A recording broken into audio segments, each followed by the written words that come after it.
জড়িতদের মাত্রা অনুযায়ী নিরপেক্ষভাবে শাস্তি নিশ্চিত করতে হবে। সো এখানে আমরা কোনোভাবেই কোনো জড়িতদের পক্ষে আমরা সাফাই গাইতে আসিনি। আমরা সবার শাস্তি চাচ্ছি, কিন্তু যে যতটুকু দোষ করেছে তাকে সেই অনুপাতে যেন শাস্তি দেওয়া হয় সেটা নিশ্চিত যেন করতে পারে, সেই অনুযায়ী আমরা প্রথম দাবিটি জানাচ্ছি। এবং অবভিয়াসলি সেই জায়গায় আমাদেরকে নিশ্চিত করতে হবে যেন নিরপেক্ষ তদন্ত কমিটি আমাদের সেই ব্যাপারটি নিশ্চিত করে। দ্বিতীয় যে আমাদের দাবিটি সেটি হচ্ছে শামীম মোল্লাকে প্রশাসনের কাছে হস্তান্তরের পরবর্তীতে নিরাপত্তা অফিসের তালা ভেঙে কয়েক দফা মারধর এবং পুলিশের কাছে হস্তান্তরের পর মৃত্যুর আগ পর্যন্ত ঘটনার গভীর তদন্ত নিশ্চিত করতে হবে। শামীম মোল্লাকে যখন প্রান্তিকে ধরা হয়, পরবর্তীতে তাকে নিরাপত্তা শাখার টিমের কাছে যখন তুলে দেওয়া হয়, সুদীপ্ত শাহীন এবং নিরাপত্তা কর্মীরা তাকে কেন নিরাপত্তা দিতে ব্যর্থ হয়েছে সেই ব্যাপারটি আমাদেরকে নিশ্চিত করতে হবে।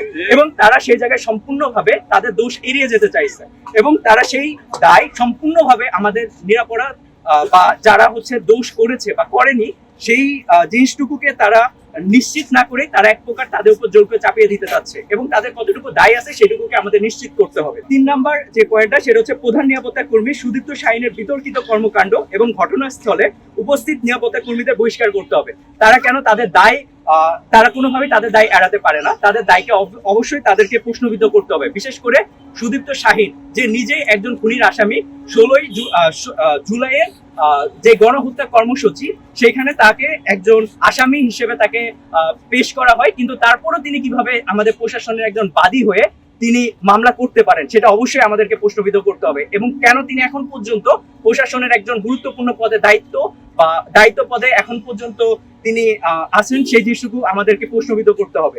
এবং সেই আমাদের যে 18 সেপ্টেম্বর সেই দিন যে সকল নিরাপত্তা অফিসের কর্মকর্তা তারা কেন নিরাপত্তা দিতে পারেনি সেই জন্য তাদেরকে অবিলম্বে বহিষ্কার করতে হবে। 4 নম্বর যে পয়েন্টটি, সুদীপ্ত শাহীন নিজে জুলাইয়ের গণহত্যা দায়ের একজন অভিযুক্ত আসামি, তার দায়ের করা মামলার কোনো ভিত্তি থাকতে পারে না। অতি দ্রুত মামলা প্রত্যাহার করে তদন্ত সাপেক্ষে ঘটে যাওয়া ঘটনার সাপেক্ষে নতুন মামলা দায়ের করতে হবে। সো আমাদের যে যৌক্তিক দাবি সুদীপ্ত শাহীনের যে মামলাটি সেটা কোনোভাবেই কোনো মামলা হতে পারে না, সেটাকে অতি দ্রুত আমাদের অব্যাহতি দিয়ে নতুন মামলা যেন আমাদের প্রশাসন থেকে দায়ের করা হয় সেই জন্য আমাদেরকে নিশ্চিত করতে হবে। এবং 5 নম্বর যেটি, জুলাই আগস্ট মাসে ঘটে যাওয়া শিক্ষার্থীদের উপর নির্মম নির্যাতনের দ্রুত বিচার করতে হবে এবং জড়িত সকল শিক্ষক কর্মচারী শিক্ষার্থীদের বহিষ্কার সহ দ্রুত বিচারের আওতায় আনতে হবে। আমাদের 1 থেকে 1.5 মাস হয়ে যাওয়ার পরেও আমরা কেউ আমাদের জুলাইয়ের এখন পর্যন্ত আমরা আমাদের উপর ঘটে যাওয়া নির্মম নির্যাতনের এখন পর্যন্ত আমরা বিচার পাইনি। এটা কেন, সেটার অবশ্যই আমাদের প্রশাসনকে জবাব দিতে হবে।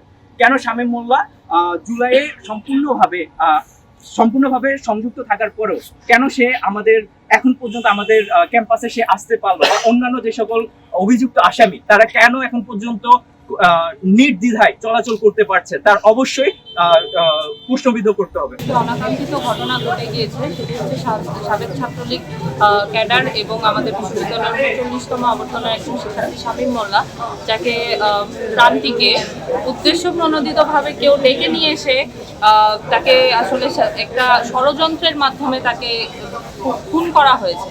এবং সেখানে আমাদের প্রাথমিকভাবে প্রান্তিকে তাকে যেই পিটুনি দেওয়া হয় সেখানে আমাদের কয়েকজন সাধারণ শিক্ষার্থীও উপস্থিত ছিল।